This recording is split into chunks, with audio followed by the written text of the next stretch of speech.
The clouds stretched endlessly beneath Nami's feet as she practiced riding the strange sky vehicle called a waver. The fluffy white surface of the cloud sea supported her weight like thick jelly, bouncing slightly with each movement. She had just learned to operate the waver from a friendly sky girl named Canis, and now she was testing its limits. The waver moved using special shells called dials that stored wind energy, allowing it to glide across the clouds without sails. Nami smiled as she made a sharp turn, enjoying how the craft responded to her touch. In her excitement, Nami failed to notice the changing color of the clouds around her. The bright white fluffiness was gradually turning golden, a sign she was approaching the forbidden part of Sky Island. High above in his floating temple, the ruler of this land watched with amusement. This man called himself Enel and claimed to be a god. His long earlobes swayed as he observed Nami's progress through the clouds as if they were windows. Seeing her approach the sacred area, he signaled his soldiers to intervene. Suddenly, strange sirens interrupted Nami's peaceful ride. 5 white boats appeared from behind cloud banks, each carrying 3 soldiers in stiff uniforms. Their leader wore a white hat with gold trim and carried a glowing blue book. He announced that Nami had broken several sky laws by coming too close to the sacred grounds. The punishment, he explained, was a large fine that made Nami's money-loving heart ache. When she protested, the soldiers raised their weapons, staffs, embedded with glowing shells that hummed with power. Nami quickly assessed her options. The soldiers had her surrounded, but their boats seemed clumsy compared to her nimble waver. Pretending to reach for money, she suddenly twisted the waver's handles and shot forward, spraying cloud water in the nearest soldier's face. The chase that followed was like nothing the sky soldiers had ever seen. Nami weaved between floating coral-like clouds, making sharp turns that left her pursuers crashing into each other. One soldier accidentally set his own hat on fire with his flame shell staff. As Nami raced toward a towering wall of stormy clouds, the remaining soldiers shouted warnings about the dangers beyond. The golden ruins of the sacred grounds peeked through the swirling mists. Nami hesitated only a moment before plunging into the storm, preferring unknown dangers to the thieves demanding her money. Meanwhile, back on the main cloud island, Nami's friends noticed the distant commotion. Their captain, a rubber-limbed boy in a straw hat, immediately stretched his arms to grab passing clouds and pull himself toward the action. His swordsman friend cut through thick mist with his blades, while their cook ran across the very air with rapid kicks. Even their reindeer doctor transformed to follow. Nami sent through the strange sky landscape. Inside the storm wall, Nami found herself in serious trouble. The thick mist burned her lungs, and her waver's power seemed to be draining away.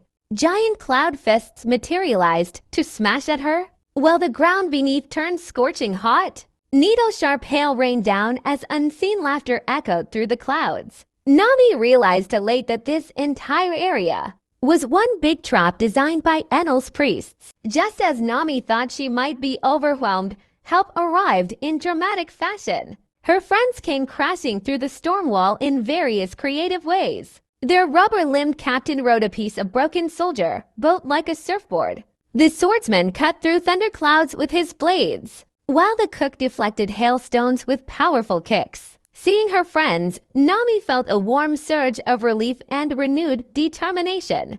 The chubby priest who had been tormenting Nami looked shocked at the sudden arrival of 6 more intruders. He began babbling about his master's wrath, but the straw-hatted boy just laughed and punched the priest into a cloud. With the immediate threat handled but greater dangers ahead, the group pressed onward into the sacred lands. They knew the self-proclaimed sky god would send stronger forces against them, but they were determined to explore this mysterious island and uncover its secrets. The landscape grew stranger as they ventured deeper. Clouds formed impossible shapes, stairways to nowhere, floating platforms that dissolved when touched, even animal-like formations that seemed to watch them pass. Golden ruins peeked through the mist, hinting at an ancient civilization that once thrived here. The air crackled with strange energy, making their hair stand on end.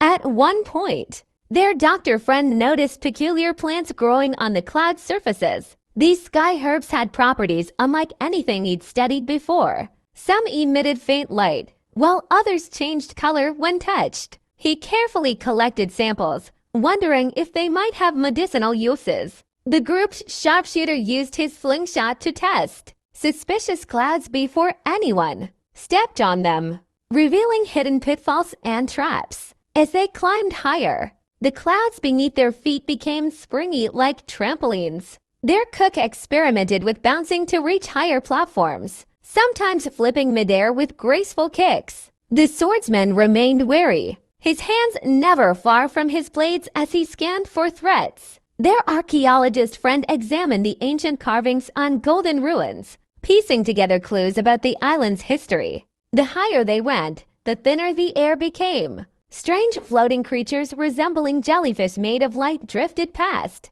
avoiding contact. Occasionally, the clouds would part to reveal breathtaking views of the entire sky archipelago, spread out beneath them like a dreamy white ocean dotted with golden islands. When night fell, the clouds took on a faint glow, illuminating their path with soft blue light. The stars above seemed close enough to touch, arranged in constellations none of them recognized. They rested on a stable cloud platform, taking turns keeping watch. The rubber-limbed boy stared upward with childlike wonder. His straw hat tilted back as he tried to count the infinite stars.